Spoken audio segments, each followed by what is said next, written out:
Yeah, I'm Taylor Mason. I live here in Victoria, BC, and I run a business involving tourism, and it depends on our country participating with other countries and everybody's ability to travel. And so I find it interesting that Ottawa's had a week of inconvenience. That's been years for me, and I really believe that Canadians at this point have the choice to be vaccinated to mitigate their risks associated with getting or not getting COVID, and so now that that's the case, this country needs to let people accept that risk and move forward with freedom. A lot of other countries in Europe and around the world have, started following like dominoes. There's like 6 or 7 European countries that dropped the mandate. Does that give you hope? Does that give you any kind of encouragement? Yeah, so I mean, the situation worldwide, I don't know if it's fair to compare them to us in terms of density, and if you actually try to apply science to the scenario, that's hard. It's hard to be objective as just a pleb like me without the privilege of good information. And I think that's part of why people are here, is they don't trust the information they get about the pandemic, about the reasons that we're still under lockdown. And so it's an undermining of our institutions, which is unfortunate, right? And so if we hopefully keep leaning on this door, we can get that information. And I think what people will find, and I think what I have concluded, is that the lockdowns are no longer beneficial to us, as in the cure is worse than the disease at this point. And people are locked inside, tourism's gone, my business is gone, people are killing themselves, their mental health is not good, and it's not clear that masks prevent COVID, or transmission that is. Maybe they do to a certain extent, but is it worth the cost? And the public doesn't have that information, and I don't think either does the government.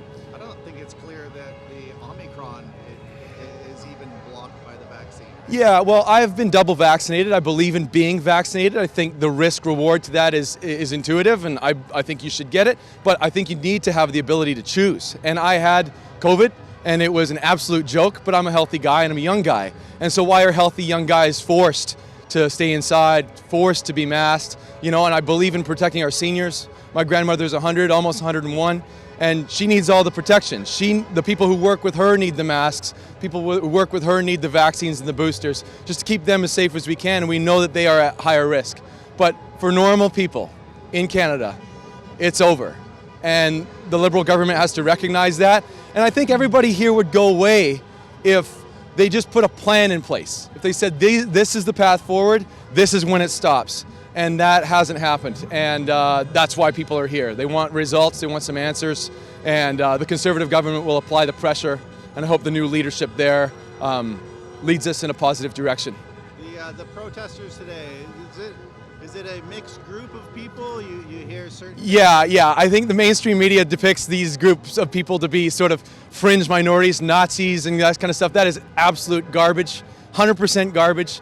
There's a diverse group of people of all colors and ethnicities and ages, and it's a mixed bag. And for one person who's here, there are 10 people who think the same thing. And so that fringe minority comment is an absolute comedy.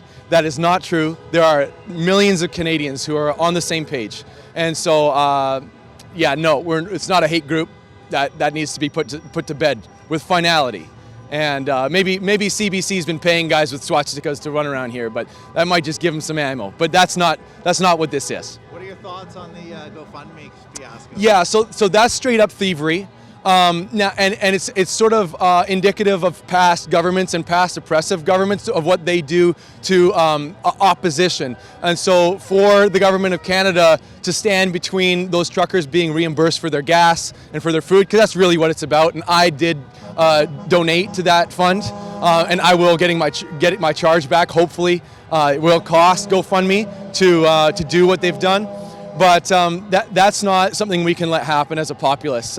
We need more from the businesses, and we need more ability for the people here to support what the truckers are doing in Ottawa, because they put serious money, time, and effort on the line, and they need to be supported because they are the voice. And they're the first people to make a serious stand against what's happening, and we need to keep our hands behind their backs so that they know that they're supported And those guys are heroes for sure. And I've driven across Canada 8 times on a motorcycle. That is not a joke.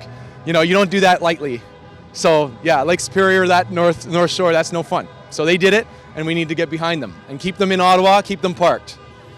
These next 2 questions for your eye line, you can look right at the camera. Oh, sure. And it's on point with your last remark. If you have a message for the truckers, feel free. Oh yeah, you guys, 90% of you are vax, whatever, and maybe you're there. You're not there about vaccines. You're there about freedom, and we really appreciate what you've sacrificed for the rest of us who, you know, for one reason or another can't be in Ottawa. But yeah, you keep the fight going. We'll get behind you if we can. Eventually we'll get money to you, and millions of Canadians will be following what I've said. So yeah, thank you. And if we keep leaning on the door, it will open, and you guys are leaning on that door. Last question, same thing, talking to the camera. Mm-hmm. Do you have a message for leadership or Justin Trudeau?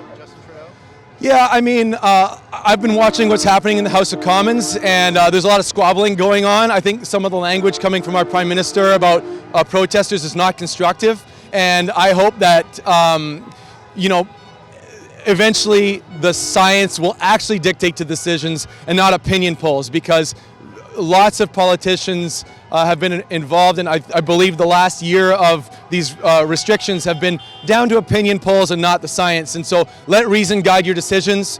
I'm not gonna, you know, say that what you've done is easy. So thank you for sacrificing your lives and time to lead this country, and lead it well and lead it better, because we can do better than this. Dude, absolute best interview of the day. Thank you.